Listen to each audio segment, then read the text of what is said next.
అయ్యా మాకు 78 ఏళ్ల సంధి అన్యాయం జరుగుతుందని మొత్తుకున్నాం సార్. మాకు మంత్రి లేడు చెప్పుకోవడానికి, మాకు మంత్రిత్వ శాఖ లేదు, మా వర్గాల ముఖ్యమంత్రి లేడు, మా వర్గాల నుంచి మంత్రులు ఉంటే మా మాటినే మంత్రులు కాదు. అయ్యా మాకు ఉన్నది న్యాయస్థానం, న్యాయస్థానాల దగ్గరికి పోయినాం. ఈ దేశంలో మాకు హక్కులు సరిగా దొరకట్లేదు, రాజ్యాంగ ఫలాలు అందట్లేదు, పదవులు అందట్లేదు, ఉద్యోగాలు అందట్లేదు అని న్యాయస్థానం దగ్గరికి పోయినాం సార్. ఆ న్యాయస్థానాల దగ్గరికి పోతే సార్ మా గోడు చెప్పుకుందామని పోతే ఈ భారతదేశంలో ఉన్నటువంటి జడ్జిలు 75.69% మంది అగ్రవర్ణాలే సార్. 75.69% మంది అగ్రవర్ణాల జడ్జిలు ఉన్నారు సార్. వాళ్ళ దగ్గరికి మేము న్యాయం కోసం పోతే జరిగింది ఏంటంటే సార్, 1990లో పోతే అయ్యా మాకు అన్యాయం జరిగిందని పోతే, అచ్చా మీకు అన్యాయం జరిగిందా, మీకు 27% రిజర్వేషన్ అంటారుగా, చలో ఇది ఆపురా రిజర్వేషన్ అని 2 ఏళ్ళు ఆపింది అధ్యక్ష. కోర్టు 2 సంవత్సరాలు మా బీసీ రిజర్వేషన్లు ఆపింది అధ్యక్ష, న్యాయం కావాలని పోతే. అదే అగ్రవర్ణాల ఈడబ్ల్యూఎస్ రిజర్వేషన్ మాత్రం అడ్డుకున్నోడే లేడు అధ్యక్ష.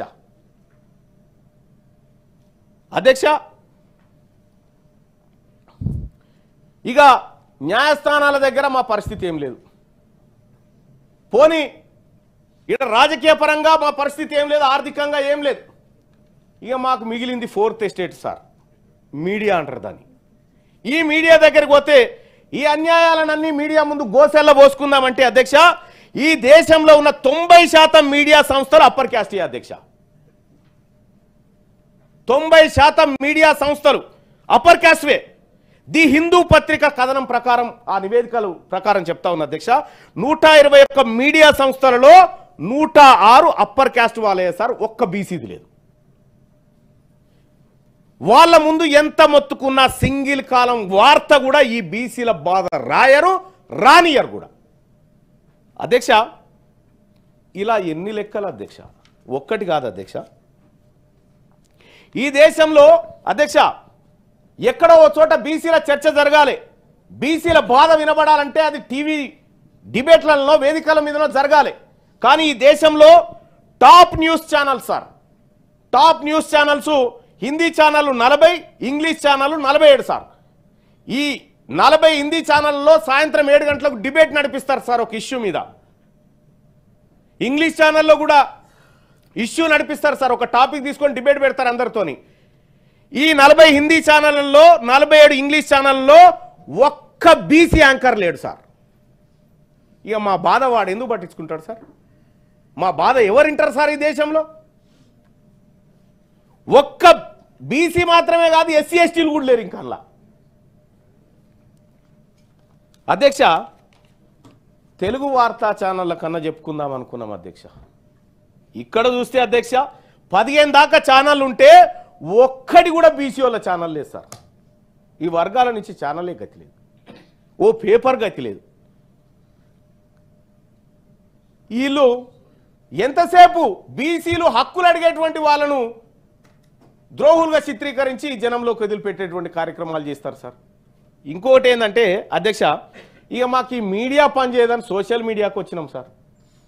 సోషల్ మీడియాకు వచ్చి మా గొంతు, మా ఆవాజ్, మా హిస్సా, మా హుకూమత్, మా ఇజ్జత్ అని చెప్పి మాట్లాడుతూ ఉంటే ఈ అన్ని సెక్షన్లు కలిసి అక్రమ కేసులు, అరెస్టులు, దాడులు, హత్యలు, దోపిడీలు ఇవి మా మీద జరుగుతున్నాయి సార్. ఈ బీసీల మీద ఇటు బీసీలకు దక్కుతున్న అదనపు ఇవి రిజర్వేషన్లు సార్. ఈ దేశంలో నేను చెప్తా ఉన్నా, అటు కాంగ్రెస్ పార్టీ కానీ, భారతీయ జనతా పార్టీ కానీ, బీఆర్ఎస్ పార్టీ కానీ అందరు నాయకులు ఉన్నారు, అందరికి చెప్తా ఉన్నా, బీసీలకు రిజర్వేషన్లు 52% కల్పించారు. ఎరికైనా మీరు అందరు కలిసి? తెలుసా మీకు ఈ విషయం?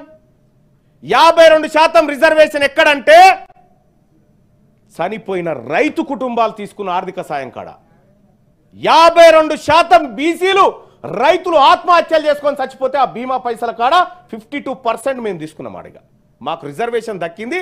అవ గాడ శ్మశాన వాటిక కాడ మాకు రిజర్వేషన్ 52% దక్కింది అధ్యక్ష. కాంట్రాక్టర్లు వాళ్ళే, ఫార్మా ఇండస్ట్రీ వాళ్ళదే, సినిమా ఇండస్ట్రీ వాళ్ళదే, భారీ పరిశ్రమలు వాళ్ళవే, రియల్ ఎస్టేట్ వాళ్ళవే, మా బీసీలకు కంట్రోల్ బియ్యం, ఇందిరం మిల్లు, 2000 పింఛన్, ఆరోగ్యశ్రీ కార్డు, సస్తే రైతు బీమా. ఇది దేశంలో మమ్మల్ని పైకి తీసుకురావడానికి జరుగుతున్నటువంటి ఒక లెక్క చూస్తే అధ్యక్ష ఇది చాలా బాధ అనిపిస్తుంది అధ్యక్ష. ఏ రంగాల్లో బీసీలు లేరు అనేది ఒకసారి నేను తీస్తే అధ్యక్ష, వ్యవసాయ భూమిలో తగిన వాటా లేదు బీసీలకు, పరిశ్రమల్లో వాటా లేదు, 98% అగ్రకులాల చేతుల్లో ఉన్నాయి, ఖనిజ వనరులైన గనుల్లో వాటా లేదు, ఎగుమతులు దిగుమతుల వాణిజ్యంలో వాటా లేదు, రోడ్లు, భవనాలు, కాల్వలు, ప్రాజెక్టుల కాంట్రాక్టులన్నీ వాళ్ళ చేతుల్లోనే, ప్రభుత్వ లైసెన్సుల్లో వాటా లేదు, లాభదాయక వ్యాపారాల్లో వాటా లేదు, ప్రైవేట్ సెక్టార్లో వాటా లేదు, డిఫెన్స్ రంగంలో వాటా లేదు, సైన్స్ అండ్ టెక్నాలజీలో మన వినియోగం లేనే లేదు, హైకోర్టు సుప్రీంకోర్టు న్యాయమూర్తులు మనోళ్ళు లేనే లేరు, అతి తక్కువగా నిన్నయాల జమైరాళ్ళు కూడా 2-3. ఔషధ తయారీలో వాటా లేదు, టెలిఫోన్ సెల్ఫోన్ నెట్వర్క్లో వాటా లేదు, టెలివిజన్ ఛానల్స్లో లేదు, కెమికల్ ప్లాంట్లలో లేదు, విద్యుత్ రంగంలో లేదు, స్పెషల్ ఎకనామిక్ జోన్లో లేదు, సిమెంట్ రంగంలో లేదు, సినిమా రంగంలో లేదు, నిర్మాతలు, హీరోలు అన్ని వాళ్ళే, ప్రైవేట్ స్కూళ్ళు కాలేజీల్లో వాటా లేదు, ప్రైవేట్ ఇంజనీరింగ్ కళాశాలలో వాటా లేదు, ప్రైవేట్ మెడికల్ కళాశాలలో వాటా లేదు, వస్త్ర పరిశ్రమలో లేదు, కేబుల్ నెట్వర్క్లు లేదు, హోటలు, రెస్టారెంట్స్, పబ్స్ ఏడ కూడా వాటా లేదు, బ్యాంకింగ్ రంగంలో మొత్తమే లేదు, పత్రికా రంగం పూర్తిగా వారి చేతుల్లోనే ఉంది, ఎలక్ట్రానిక్ మీడియా రంగం పూర్తిగా వాళ్ళ గుప్పిట్లోనే ఉంది, ట్రాన్స్పోర్ట్ రంగంలో మన వాటా లేదు, ప్రైవేట్ విమానయాన రంగంలో లేదు, బ్యాంకుల నుండి అత్యధికంగా లోన్లు పొందేది వాళ్ళే, వేల కోట్ల రూపాయల బ్యాంకుల రుణాలు మాఫీ జరిగేది వారికే. ఇట్లా ఒక్కటి కాదు అధ్యక్ష, 60 డిపార్ట్మెంట్లు ఇట్లా ఉన్నాయి అధ్యక్ష. ఇవి చూస్తూ ఉంటే ఇంకా అంతేకాదు అధ్యక్ష. పోనీ మరి మా వాళ్ళు ఏం చేయాలి? బీసీలు ఏం చేయాలంటే ఐపీఎల్ కాడ టికెట్ను కొనుగోలు చేసే శక్తి రావాలి వాళ్ళకు సినిమా థియేటర్ల కాడ టికెట్లు కొనుక్కునే షోకు ధర పెంచుకుంటారు కదా, దాన్ని ఏం షో అంటారు? Benefit show. ఆడ పెంచిన టికెట్ కొనుగోలు శక్తి మా బీసీలకు రావాలంటారు అధ్యక్ష. సినిమా రంగం ఒకసారి చూద్దాం అధ్యక్ష. దగ్గుపాటి సురేష్ బాబు, రామారావు, శ్రీధర్ బాబు, గోపీనాథ్, వెంకటరమణ, అనిల్ కుమార్, చౌదరి, నిరంజన్ బాబు, గోపాల్ రెడ్డి, తిరుపతి రెడ్డి, జగదీష్ రెడ్డి, సుధాకర్ రెడ్డి, గోపాల్ రెడ్డి, గోపాలకృష్ణారెడ్డి, గనిరెడ్డి, సునీల్ కుమార్ రెడ్డి, ఉమాపతి రెడ్డి, భాస్కర్ రెడ్డి, చౌదరి, లైలా చౌదరి, వీరయ్య చౌదరి, రవిప్రకాష్, సీతారామరావు, వీళ్ళంతా వీళ్ళు సార్, వీళ్ళు ప్రొడ్యూసర్లు సార్, సినిమా ప్రొడ్యూసర్లు. ఒక్క బీసీ లేడు సార్. ఇంకా సినిమా స్టూడియోలు సార్ తెలంగాణ రాష్ట్రంలో బీసీలకు వచ్చిన బెనిఫిట్ చూస్తే, రామోజీ ఫిలిం సిటీ మా సాకలమంగళూరుది అయితే కాదు, రామానాయుడు స్టూడియో కాదు, పద్మాలయ కాదు, రామకృష్ణ కాదు, అన్నపూర్ణ కాదు, శబ్దాలయ కాదు, ఒక్క స్టూడియో మా బీసీలకు లేదు. కార్పొరేట్ హాస్పిటల్ చూద్దాం సార్. బసవతారకం హాస్పిటల్ మాది కాదు, బీసీలకు కాదు. కామినేని మాది కాదు, ఇమేజ్ మాది కాదు, ఎన్ఆర్ఐ మాది కాదు, ఉషాముల్లపుడి కాదు, కిమ్స్ కాదు, అపోలో కాదు, సిగ్మా కాదు, మహావీర్ కాదు, సన్షైన్ కాదు, యశోద కాదు, కేర్ హాస్పిటల్ కూడా మాది కాదు సార్. ఓన్లీ గాంధీ దవాఖానా, ఉస్మానియా మాయి. అధ్యక్ష, విద్యా సంస్థల అధ్యక్ష, శ్రీ చైతన్య, వికాసు, విజ్ఞాను, గీతము, నలంద, గౌతమ్, భాష్యం, సిద్ధార్థ, నారాయణ, మల్లారెడ్డి. ఏ విద్యా సంస్థ మాది కాదు సార్. మా చేతుల్లో ఒక విద్యా సంస్థ కూడా లేదు. న్యూస్ పేపర్ సార్, ఈనాడు మాది కాదు, ఆంధ్రజ్యోతి కమ్మ, సాక్షి రెడ్డి, ఆంధ్రభూమి రెడ్డి, దక్కన్ క్రానికల్ రెడ్డి, నమస్తే తెలంగాణ వెలమ, ఆంధ్రప్రభ వైశ్య, వార్త వైశ్య, ఇట్లా ఇవి ఇక ఛానళ్ళ లెక్క, ఛానళ్ళదే ఇప్పుడే చెప్పిన ఛానళ్ళ లెక్క. అధ్యక్ష, మా వాటా చూడరు అధ్యక్ష. మాది ఎవరి దగ్గర పోగుబడ్డది అనేది కేంద్ర ప్రభుత్వ సర్వీసుల్లో అధ్యక్ష. కేంద్ర ప్రభుత్వ సర్వీసులు చూస్తే అధ్యక్ష, ఇది ఇంకా విచిత్రమైనటువంటి లెక్క అధ్యక్ష. ఈ దేశంలో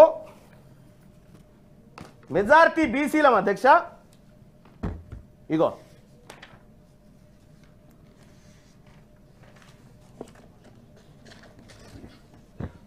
మెజారిటీ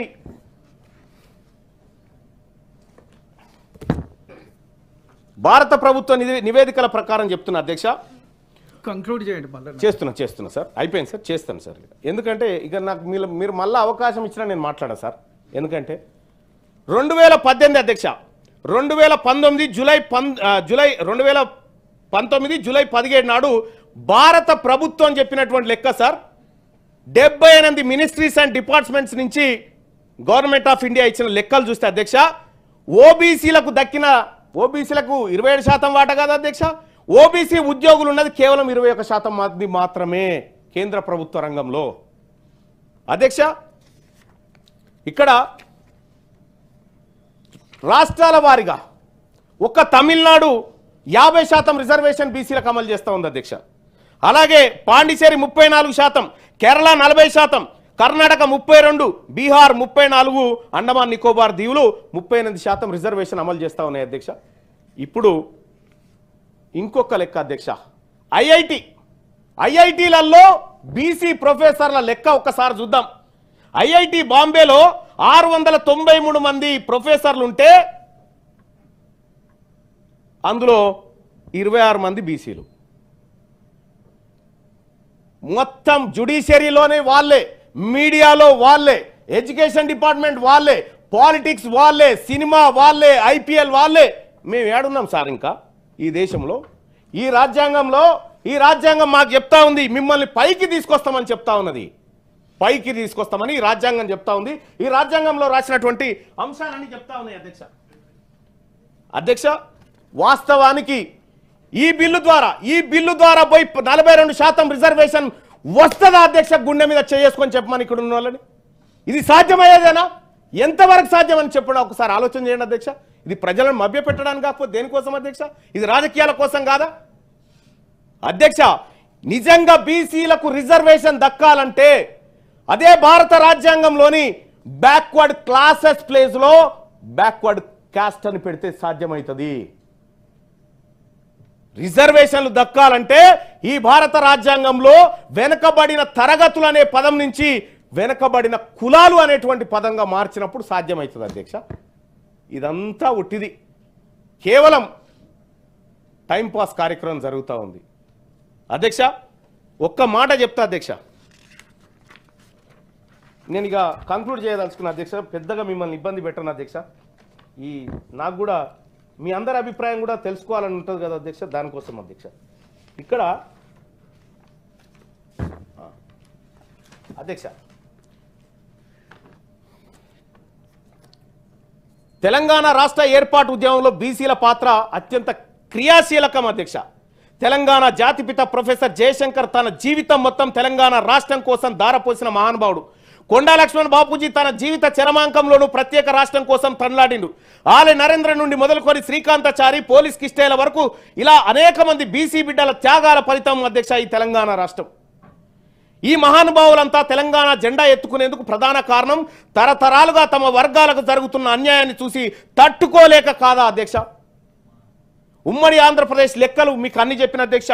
ఏ దాంట్లో ఎంత భాగం దొరికింది, ఏ దాంట్లో ఎంత వాటా దొరికింది మా వర్గాలకు అనేది చెప్పిన అధ్యక్ష. తెలంగాణ గ్రామీణ ముఖ చిత్రం అర్థం చేసుకుంటే అధ్యక్ష ఎంత గొప్పగా ఉంటుంది అధ్యక్ష అంటే, ఏ ఊర్లో చూసినా వందలాది గొర్రెలను తన కనుసైగలతో మలిపే నా గొల్ల కుర్మలు, ఆకాశంతో పోటీ పడుతూ తాటి చెట్లు, ఈత చెట్లతో నిత్యం సహజీవనం చేసే నా గౌడన్నలు, ఎంత లోతులో ఉన్న చెరువునైనా అవలీలగా ఈదుతూ నిత్యం చేపల వేటలో ఉండే నా బెస్త ముదిరాజు బిడ్డలు, వ్యవసాయ పనుల్లో కాపులు, ఊరు చివరన ఉండే కొండ కోనల్లో నా ఒడ్డెరలు, కొండలను పిండి చేసే శక్తి ఉన్నోళ్ళు సార్. ఇలా చెప్పుకుంటూ పోతే ఒక్కో కులానిది ఒక్కొక్క ప్రత్యేకత సార్. ఇంత గొప్పగా ఉన్న నా బీసీ కులాలకు కూడు గుడ్డ, విద్యా, వైద్యం లాంటి కనీస అవసరాలకు నోచుకోలేదు అధ్యక్ష. వారిని విద్యావంతులుగా, మేధావులుగా తీర్చిదిద్దడంలో ఈ ప్రభుత్వాలు అట్టర్ ఫ్లాప్ అయిపోయినాయి సార్ 78 సంవత్సరాల నుంచి. జనాభాలో సగం మంది అయినటువంటి బీసీలు ఏండ్ల తరబడి అన్యాయానికి గురయ్యారు. ఎంతో మంది బీసీ నాయకులు తమ జీవితాలను త్యాగం చేస్తూ బీసీల హక్కుల కోసం పోరాటం సాగించారు. తెలంగాణ రాష్ట్రంలో కాంగ్రెస్ పార్టీ కామారెడ్డి డిక్లరేషన్ అని హామీ ఇవ్వడం జరిగింది. బీసీలకు స్థానిక సంస్థల్లో 42% వాటా కల్పిస్తామని, విద్యా ఉద్యోగాల్లో కూడా అమలు చేస్తామని, బడ్జెట్లో 20,000 కోట్లు బీసీల అభివృద్ధి కోసం కేటాయిస్తామని, ఆర్థిక సామాజిక అభివృద్ధి కోసం బీసీల హక్కులను కల్పిస్తామని డిక్లరేషన్ చేసినటువంటి కాంగ్రెస్ ని అధికారంలోకి తీసుకొచ్చింది బీసీ ప్రజలే సార్. బీసీ ప్రజల్లో అత్యధిక జనాభా కలిగినటువంటి కులాలు ప్రాతినిధ్యం 1-2 సీట్లకు మాత్రమే పరిమితమయ్యాయి. ముఖ్యంగా ఈ రాష్ట్రంలో అత్యధిక జనాభా కలిగినటువంటి గౌడ్లు, యాదవులు, ముదిరాజులు, పద్మశాలులు, మున్నూరు కాపురు కులాలు కారణాలు ఏమైనా జనాభాకు తగ్గట్టు రాజకీయ అవకాశాలు రాలేదు అధ్యక్ష. కేవలం వారిని ఓటు బ్యాంక్గా ఉపయోగిస్తూ 1-2 సీట్లు మాత్రమే కేటాయించి మిగిలిన బీసీ కోటాను హైదరాబాద్లో హైదరాబాద్లో ఇస్తారు సార్ వీళ్ళకి సీటు. బీసీలకు ఏడా చార్మినార్, బర్కత్పుర, అదేమంటారు యాకుత్పుర, బర్కత్పుర, నాంపల్లి కాడ బీసీలకు టికెట్లు ఇస్తారు సార్ కాంగ్రెస్ పార్టీలో. సార్ దేశవ్యాప్తంగా ముఖ్యంగా తెలంగాణలో మనం నిర్వహించిన కులగణన సర్వే ప్రకారం ఓసీల జనాభా 5.7% అన్నారు. ఇందులో రెడ్లు, వెలమలు, కమ్మలు, బ్రాహ్మణులు, వైశ్యులు ఇలా అన్ని రంగాల్లో అభివృద్ధి చెందిన కులాలు ఉన్నాయి అధ్యక్ష. సంపదలో 50% పైబడి ఈ కులాల మధ్య ఉంది. ఇందులో పేదలు కూడా ఉన్నారు అధ్యక్ష. వారి సంఖ్య కూడా చాలా స్వల్పం. 2 నుంచి 3% మంది ఉండొచ్చు. వారికి ఈడబ్ల్యూఎస్ రిజర్వేషన్ వర్తింపజేయాలి అధ్యక్ష. అగ్రవర్ణాల్లో ఉన్నటువంటి పేదలను ఆదుకోవడానికి ఈడబ్ల్యూఎస్ ఖచ్చితంగా అమలు చేయాలి అధ్యక్ష. అందుకు మేము మద్దతు ఇస్తాం. కానీ అన్యాయంగా 10% ఇక్కడ అమలు చేస్తున్నారు అధ్యక్ష. దీనివల్ల నష్టపోతున్న వాళ్ళు ఎవరు అధ్యక్ష? బీసీలు కాదా అధ్యక్ష? నాకు మాట అర్థం కాదు అధ్యక్ష. బీసీలకు రిజర్వేషన్ ఇవ్వడం కోసం బీసీల లెక్క ఎంత ఉందో తీయాలి. మరి 10% ఈడబ్ల్యూఎస్ రిజర్వేషన్ ఏ లెక్క తీసిస్తున్నారు అని నేను అడుగుతా ఉన్నా అధ్యక్ష. ఏ లెక్క తీసిస్తా ఉన్నారు? ఈ పాపం 2019లో భారతీయ జనతా పార్టీ నేతృత్వంలోని ఎన్డీఏ ప్రభుత్వం అమెండ్మెంట్ 103 ప్రకారం ఈడబ్ల్యూఎస్ కోటా తీసుకొస్తే ఆ కోటాను యాజ్ ఇట్ ఈస్ గా ఏ కమిషన్ లేకుండా, ఏ రిపోర్టు నివేదిక లేకుండా 10కి 10% అమలు చేసిన పాపం బీఆర్ఎస్ పార్టీది కాదా సార్? మా కడుపు కొట్టింది ఎవరు సార్? అన్ని పార్టీలు ఉన్నాయి సార్. ఇలా ఒక్కరని కాదు సార్, అన్ని పార్టీలు ఈ దేశంలో ఉన్నటువంటి బీసీల కడుపు కొట్టినాయి సార్. ఇప్పుడు భారత రాజ్యాంగంలో 27% రిజర్వేషన్ ఉంటే 20% దాటలే మా వాటా. ఈ ఉన్న రిజర్వేషన్నే మీరు 27%కి తీసుకురానటువంటి ఈ ప్రభుత్వాలు 42% ఇచ్చి మమ్మల్ని కూర్చుండబెడతాయి. అందుకే ఈ వేదిక నేను చెప్తా ఉన్నా అధ్యక్ష, ఈ వాటాల ద్వారానో ఈ కోటాల ద్వారానో కాదు అధ్యక్ష, ఈ తెలంగాణ రాష్ట్రంలో ఈ దేశంలో బీసీలు అధికారంలోకి వచ్చినప్పుడే వాళ్ళ బతుకులు మారుతాయని తమ ద్వారా తెలియజేసుకుంటూ ఈ అవకాశం కల్పించిన మీ అందరికీ ధన్యవాదాలు అధ్యక్ష. క్యూ న్యూస్లో పనిచేయటకు వీడియో ఎడిటింగ్ మరియు ఎస్ఈఓలో అనుభవం గల జూనియర్ ఎడిటర్స్ కావాలను సంప్రదించవలసిన నెంబర్ 8688926084. లేటెస్ట్ న్యూస్ తెలుగు మరియు ఇంగ్లీష్ అప్డేట్స్ కోసం ఇప్పుడే క్యూ న్యూస్ అఫీషియల్ యాప్ ని ప్లే స్టోర్ నుండి డౌన్లోడ్ చేసుకోండి. సరికొత్త సమాచారాల కోసం క్యూ న్యూస్ వెబ్సైట్ ని ఫాలో అవ్వండి. ఛానల్లో ప్రాంతీయ, జాతీయ, అంతర్జాతీయ వార్తలు వీక్షించండి. లైక్ చేయండి.